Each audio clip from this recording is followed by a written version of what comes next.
চলো কৌশিক পালের তৈরি আরো একটা দেবী প্রতিমা আজ তোমাদের দর্শন করাই।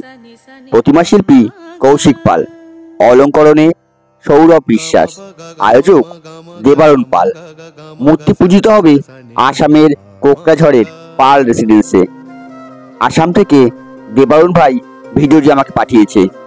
আগের ভিডিওতে তোমরা দেখেছো কুমোরটুলি থেকে বিনা পানির মূর্তি আসামে এসছে, সেখানে গড়ানহাটার গয়নায় এটা সাজানো হয়েছে। এই মূর্তির সাজও কিন্তু অসাধারণ সুন্দর। শুধু ডাকের সাজ নয়, গড়ানহাটার গোল প্লেটে জুয়েলারিতেও মাকে সাজানো হয়েছে। আর দেখতে পাচ্ছ কাপড়টা কিন্তু খুব সুন্দর। মায়ের গলায় একটা রজনীগন্ধার মালা দেওয়া রয়েছে। অসাধারণ সুন্দর লাগছে এই দেবী প্রতিমা। বন্ধুরা, আজকের মতো এখানেই শেষ করছি। দেখা হচ্ছে পরবর্তী ভিডিওতে।